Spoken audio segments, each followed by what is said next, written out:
Welcome back to our YouTube channel my little world. మన channel ఎవరైనా కొత్తగా చేస్తున్నట్టయితే please subscribe చేసుకోండి, పక్కనే బెల్ ఐకాన్ ఉంటుంది యాక్టివేట్ చేసుకోండి. నేను ఏదైనా వీడియో పెట్టినప్పుడు మీకు నోటిఫికేషన్ అనేది ఈజీగా వస్తుంది. ఈరోజు వీడియో వచ్చేసి నా ప్రెగ్నెన్సీ స్టోరీ అండి. నేను నా ప్రెగ్నెన్సీ జర్నీలో ఫస్ట్ ట్రైమిస్టర్ అంటే 3 monthsని ఫస్ట్ ట్రైమిస్టర్ అంటారు కదా. మనకి ప్రెగ్నెన్సీలో మొత్తం 3 ట్రైమిస్టర్స్ ఉంటాయి.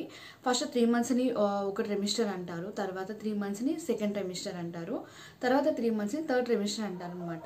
దానిలో నేను ఇప్పుడు ఫస్ట్ 3 months నేను ఏమైతే ఫేస్ చేశానో, నా ఫీలింగ్స్ ఏంటి, ఏమేమి జాగ్రత్తలు తీసుకోవాలి ఫస్ట్ 3 monthsలో అనేది నాకు డాక్టర్ చెప్పింది. నేను మీతో షేర్ చేసుకుందాం అనుకుంటున్నాను. నేను ఏమేమి జాగ్రత్తలు తీసుకున్నానో అవి మీతో చెప్దాం అనుకుంటున్నాను. ఫస్ట్ ట్రైమిస్టర్ అంటే ఫస్ట్ 3 monthsని ఫస్ట్ ట్రైమిస్టర్ అంటారు కదా. దానిలో మనకి లాస్ట్ ఎల్ఎంపి అంటే లాస్ట్ మెన్స్ట్రువల్ సైకిల్ పీరియడ్ అనేది ఏ రోజైతే మిస్ అయిందో ఆ డేట్ నుంచి మనం క్యాలిక్యులేట్ చేసుకోవాలి. మనం క్యాలిక్యులేట్ చేసుకొని మనకి కన్ఫర్మ్ అయిన తర్వాత మనం ఎలానో ఇంట్లోనే ఇప్పుడు అన్ని టెస్ట్ కిట్స్ వచ్చినాయి కాబట్టి మనం చెక్ చేసుకొని మనం డాక్టర్ని కన్సల్ట్ చేయొచ్చు. నేనైతే ఏం చేశానంటే ఫస్ట్ నాకు లాస్ట్ మెన్స్ట్రువల్ సైకిల్ పీరియడ్ వచ్చేసి April 8th. నేను May 5th నేను చెక్ చేసుకున్నాను. అంటే నాకు ఎందుకో కొంచెం సిమ్టమ్స్ అనిపించాయి.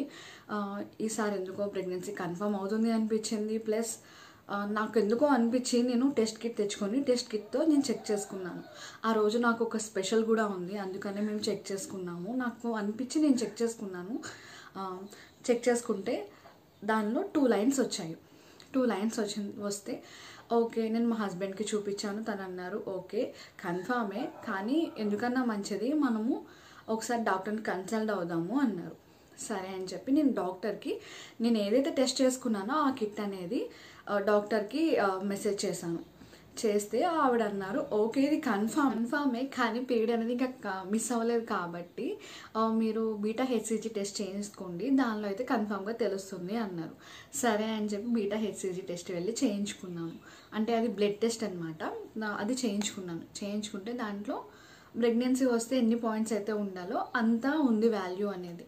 ఓకే ఇంకా కన్ఫామ్ అని మేము ఫిక్స్ అయ్యాము. డాక్టర్కి అది కూడా రిపోర్ట్ పంపిస్తే ఓకే మీరు ఒక 3 days తర్వాత రండి హాస్పిటల్కి అన్నారు.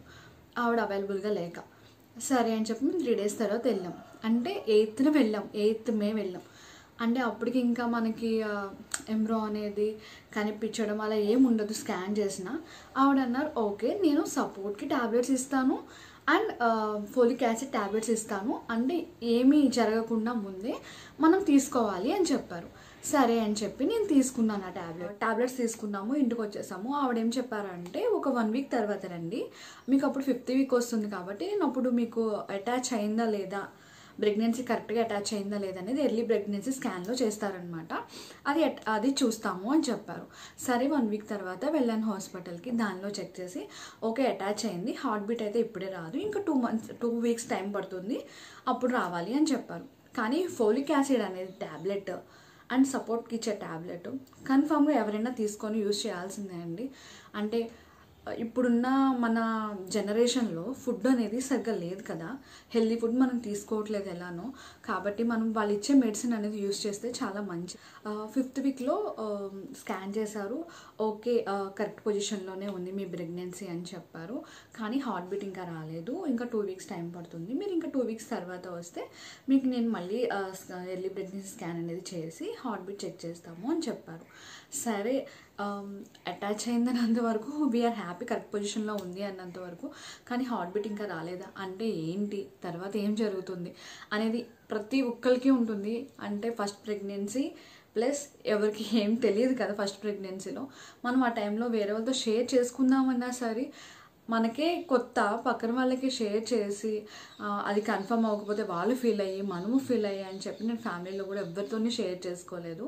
సరే అని చెప్పి వెయిట్ చేద్దాము, ఇంకా 2 weeks అంటున్నారు కదా హార్ట్ బీట్ రావడానికి అని చెప్పి హోప్ ఫర్ ద బెస్ట్ లానే వెయిట్ చేసాము. వెయిట్ చేసిన తర్వాత ఒక 2 weeksకి డాక్టర్ స్కానింగ్కి రమ్మన్నారు కదా అని చెప్పి ఆ 2 weeks కూడా నాకు ఫోలిక్ యాసిడ్ యూజ్ చేయమన్నారు. యూజ్ చేసిన తర్వాత 2 weeks తర్వాత నేను హాస్పిటల్కి వెళ్ళి స్కాన్ చేయించుకున్నాను. స్కాన్ చేయించుకుంటే నాకు అక్కడ చెప్పారు హార్ట్ బీట్ వచ్చింది అని. ఓకే ఫైన్ అమ్మ, హార్ట్ బీట్ అయితే వచ్చింది, నువ్వు కంటిన్యూగా ఫోలిక్ యాసిడ్ అనేది యూజ్ చేయాలి, అండ్ సపోర్ట్ ట్యాబ్లెట్ కూడా నీకు రాస్తున్నాను, ఎందుకన్నా బెస్ట్ కదా 3 months వరకు ఇది యూస్ చేయండి, ప్రాబ్లం ఏమి ఉండదు ఇది యూస్ చేయడం వల్ల అని చెప్పారు. ఆ హార్ట్ బీట్ వచ్చిన తర్వాత నేను మా ఫ్యామిలీ మెంబర్స్తో షేర్ చేసుకున్నాను అనమాట. అంటే మా మదర్ వాళ్ళతో అండ్ మా అత్తయ్య వాళ్ళతో మాత్రమే నేను షేర్ చేసుకున్నాను. ఇంకెవరికి చెప్పలేదు. డాక్టర్ కూడా చెప్పింది 3rd month వరకు ఎవరికి చెప్పద్దు, జస్ట్ మీ ఇంట్లో వాళ్ళకి మాత్రమే చెప్పుకోండి అని చెప్పారు. ఓకే అని చెప్పి నేను అక్కడి వరకే చెప్పాను. తర్వాత ఆవిడ డైట్ రాశారనమాట. అంటే డైలీ డ్రై ఫ్రూట్స్ తీసుకోవాలని చెప్పారు, జ్యూస్ తీసుకోవాలని చెప్పారు, మీకు ఏది తినాలనిపిస్తే తినండి, కానీ అవుట్ సైడ్ ఫుడ్ మాత్రం తినద్దు, 3 months వరకు అవుట్ సైడ్ ఫుడ్ తినద్దు అని చెప్పారు. సరే అని చెప్పి నేను తినలేదు. అంటే చాలామందికి సిమ్టమ్స్ కూడా ఉంటాయి కదా ప్రెగ్నెన్సీలో, వామిటింగ్స్ అని, చాలా క్రేవింగ్స్, ఫుడ్ క్రేవింగ్స్ ఉంటాయి. నాకు ఫుడ్ క్రేవింగ్స్ అంటే అంత ఎక్కువ లేవు, కానీ కొన్ని ఉన్నాయి. వామిటింగ్స్ అయితే లేవు, ఫస్ట్ 2 months లేవు, 3rd monthలో నుంచి స్టార్ట్ అయినాయి వామిటింగ్స్ అని. ఆ వామిటింగ్స్ కూడా నేను మార్నింగ్ టిఫిన్ చేస్తే తిన్న ఒక 2 దోశలు వచ్చే వరకు మొత్తం వామిటింగ్ అయిపోయేది. తర్వాత ఆఫ్టర్నూన్ ఏం తిన్నా ఓకే బాగానే ఉండేది, నైట్ మళ్ళీ వామిటింగ్ అయిపోయేది. నేను తింటే ఏం తిన్నా సరే నాకు వామిటింగ్ అయిపోయేది. అది ఆ ప్రాబ్లం అనేది నేను 3rd month నుంచి 6th month వరకు ఫేస్ చేశాను. తర్వాత ఫుల్ హెడేక్ వచ్చేది, ఇంకా బాగా నీరసంగా ఉండేది. ఏ పని చేసినా సరే నాకు కొంచెం సేపు రెస్ట్ తీసుకుంటే బాగుండి అనిపించేది. లెగ్స్ పెయిన్స్ వచ్చేవి, కొంచెం బాగా నీరసంగా అయితే ఉండేది. అలా ఉండడం వల్ల నేను ఎక్కువ పని చేసుకోలేకపోయేదాన్ని. ఎవరైనా సపోర్ట్ చేస్తే బాగుండు, ఎవరైనా హెల్ప్ చేస్తే బాగుండు అని నేనైతే ఏ పని చేయలేకపోయేదాన్ని. కొంచెం పని చేసి రెస్ట్ తీసుకోవడం, మళ్ళీ కొంచెం పని చేసి రెస్ట్ తీసుకోవడం అనేది చేసేదాన్ని. ఎందుకంటే చాలా నీరసంగా అనిపించేది. మార్నింగ్ సిక్నెస్ అంటే వామిటింగ్స్ ఇలాంటి ఏం నాకు మార్నింగ్ లేవగానే అవ్వడం అలాంటిది ఏం లేదు, వికారంగా అనిపించడం అలా ఏం లేదు. కానీ మార్నింగ్ అయితే లేవలేకపోయేదాన్ని. మార్నింగ్ ఇప్పుడు 7-7:30 ఆ టైంకి లేచేదాన్ని, కానీ ఎర్లీ మార్నింగ్ 6 o'clock లేవాలి, పని చేసుకోవాలి అంటే అది నా వల్ల అయ్యేది కాదు. ఆఫ్టర్ 7 or 7:30 వరకు నిద్రపోయేదాన్ని, 7:30 తర్వాత లేచేదాన్ని. మార్నింగ్ అసలు నేను లేవలేకపోయేదాన్ని. కానీ వామిటింగ్స్ ఇలా తిప్పడం, వికారంగా ఉండడం ఇలాంటివి ఏం నాకేం లేవు, అంతా ఫ్రీగానే జరిగింది. చాలామంది దగ్గర వినింది ఏంటంటే, నా కొలీగ్స్ దగ్గర, నా ఫ్రెండ్స్ దగ్గర నేను వినింది ఏంటంటే, ఫస్ట్ 3 months కూడా వాళ్ళకి వామిటింగ్ స్టార్టింగ్ నుంచే ఉన్నాయని చెప్పారు. కాకపోతే వాళ్ళు ఏది ఫుడ్ తినలేకపోతున్నారని ఫీల్ అయ్యేవాళ్ళు. నేను కూడా తక్కువే తినేది. నాకు ఎక్కువ ఫుడ్ తినాలి, నాకు అది తినాలి, ఇది తినాలి, తినేసేయాలి ఫుడ్ అని మాత్రం నాకు ఎప్పుడు అనిపించేది కాదు. నేను వెయిట్ కూడా ఫస్ట్ 4 months వెయిట్ 1 kilo కూడా నేను పెరగలేదు. అయ్యో బేబీ కూడా పెరగాలి కదా, నేనేం తినట్లేదే అని ఫీల్ అయ్యేదాన్ని. కానీ కొన్ని నేను రీసెర్చ్ చేసింది, డాక్టర్ని అడిగింది అయితే ఫస్ట్ 3 months వెయిట్ పెరగకపోయినా పర్వాలేదు, తర్వాత నుంచి వెయిట్ పెరుగుతారు ఆటోమేటిక్గా, మీరు తింటారు, ఆకలి అవుతుంది అని చెప్పారు. సరే అని చెప్పి నేను లైట్ తీసుకుని అయితే అస్సలు ఆకలి అనిపించేది కాదు. ఏదైనా ఫుడ్ తినమంటే ఆ టైంకి తినాలి కదా అని చెప్పి తినేదాన్ని, కానీ నాకు అస్సలు తినాలనిపించేది కాదు ఫుడ్ అనేది. అలా నేను ఫుడ్ కూడా సరిగ్గా తీసుకోలేదు. కానీ మనకి ఇచ్చిన ఫోలిక్ యాసిడ్ ట్యాబ్లెట్స్ ఇస్తారు కదా, విటమిన్ ట్యాబ్లెట్స్ ఇస్తారు కదా, అవి తీసుకుంటేనే మనకి ఫస్ట్ 4 months మన బేబీ అనేది మనం ఫుడ్ తినన్నా తినకపోయినా మంచిగానే ఉంటుంది. కాబట్టి మనకేం ప్రాబ్లం ఉండదు. విటమిన్ ట్యాబ్లెట్స్ ఇస్తారు కాబట్టి అంతే. అలా అని ఫుడ్ తినద్దని నేనేం చెప్పట్లేదు, తినాలి. నాకు తినాలనిపించలేదు, నాకు ఆకలి అనిపించేది కాదు, అందుకని నేను తినేదాన్ని కాను. నాకు డాక్టర్ చెప్పింది అయితే వాటర్ కంటెంట్ ఎక్కువ తీసుకోండి, డిహైడ్రేషన్ అవ్వకుండా చూసుకోండి బాడీని అన్నారు. దానికోసం నేను కోకోనట్ వాటర్ తాగేదాన్ని, లెమన్ వాటర్ తాగేదాన్ని, ఇంట్లో చేసుకునే తాగేదాన్ని లెమన్ వాటర్. బయట తాగకూడదని చెప్పారు. అంటే బయట సోడాలు ఇలాంటివి తాగకూడదు, ఓన్లీ ఇంట్లోనే తాగాలని చెప్పారు. ఇంట్లోనే లెమన్ వాటర్ కానీ ఇంకా ఏదైనా నాకు తాగాలనిపిస్తే చేసుకొని తాగేదాన్ని. మిల్క్ తీసుకునేదాన్ని, జ్యూసెస్ కూడా తాగేదాన్ని. Carrot beetroot juice and pomegranate juice 2 తీసుకునేదాన్ని డే బై డే, అవి తాగేదాన్ని. ఫుడ్ వచ్చేసి మార్నింగ్ లేవగానే కొంచెం వామ్ వాటర్ తాగిన తర్వాత డ్రై ఫ్రూట్స్ తినేదాన్ని, బాదం, వాల్నట్స్, క్యాషు తినేదాన్ని. తర్వాత బ్రేక్ఫాస్ట్కి వచ్చేసి దోశ ఆర్ ఇడ్లీ తినేదాన్ని. తర్వాత ఆఫ్టర్నూన్ మిడ్ బ్రేక్ఫాస్ట్ 11 o'clockకి ఏదైనా ఫ్రూట్ తీసుకునేదాన్ని, ఆ జ్యూస్ తీసుకునేదాన్ని. జ్యూస్ అంటే ఒకరోజు క్యారెట్ బీట్రూట్ అండ్ ఒకరోజు వచ్చేసి ప్రోమోగ్రానేట్ తీసుకునేదాన్ని. తర్వాత 1 o'clockకి కొంచెం లంచ్ చేసేదాన్ని. ఏదైనా నాకు డాక్టర్ చెప్పింది అయితే మీరు ఎక్కువ తోటకూర, ఆకుకూరలు ఎక్కువ ప్రిఫర్ చేయండి అని చెప్పారు. నేను అవి తినేదాన్ని. నాన్ వెజ్ తక్కువ తినమని చెప్పారు. అంటే ఫస్ట్ 3 months నన్ను వీక్లీ వన్స్ తినండి నాన్ వెజ్, ఇంకా తక్కువ తిన్నా పర్వాలేదని చెప్పారు.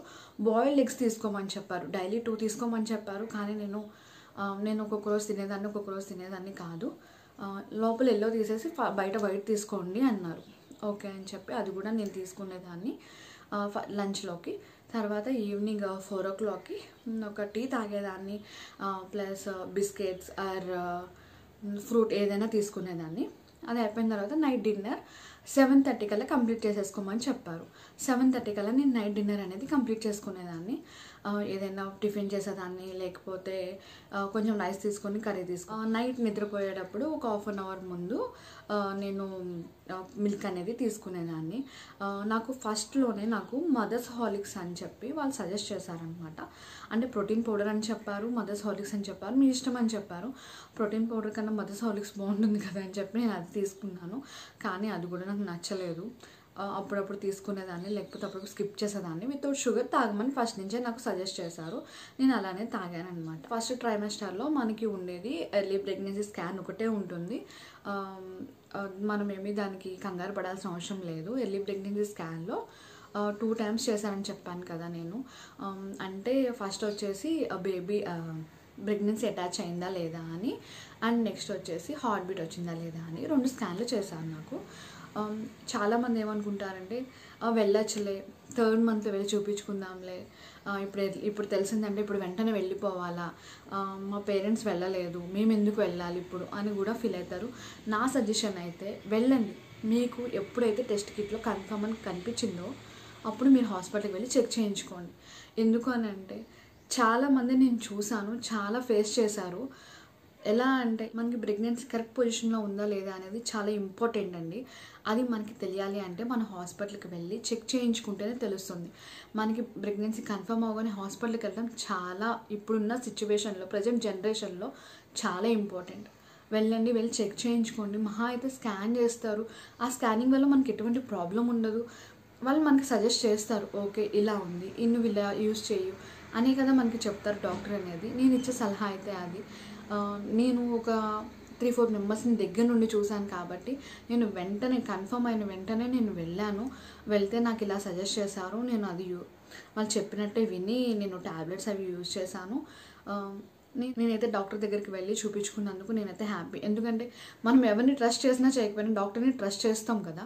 వెళ్ళి డాక్టర్కి నాకున్న ప్రాబ్లమ్స్ అన్నీ చెప్పేదాన్ని. ఆవిడ కూడా నాకు చాలా బాగా సజెస్ట్ చేసేవాళ్ళు.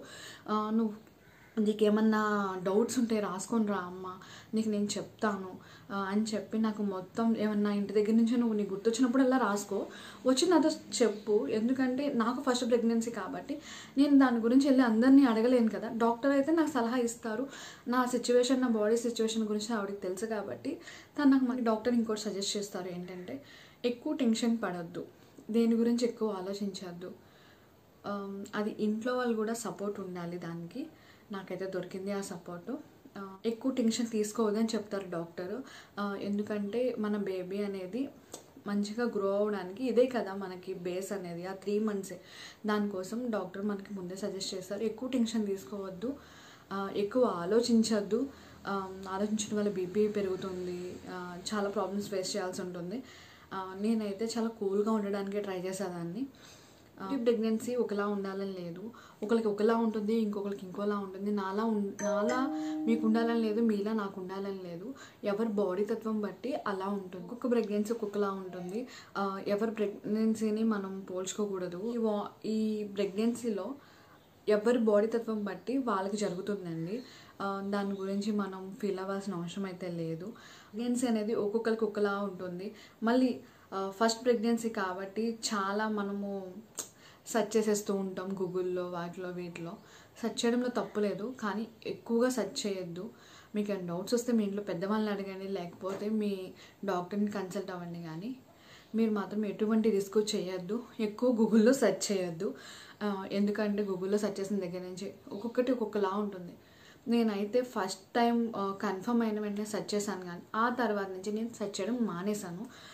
ఎందుకు లేనిపోయిన టెన్షన్స్ తీసుకోవడం అని చెప్పేసి నేను అసలు ఫస్ట్ మంత్ సెర్చ్ చేశాను, కానీ ఆ తర్వాత నుంచి నేను ఇప్పటి వరకు టిల్ నౌ నేను సెర్చ్ చేయలేదు. నాకు చూడాలని కూడా లేదు.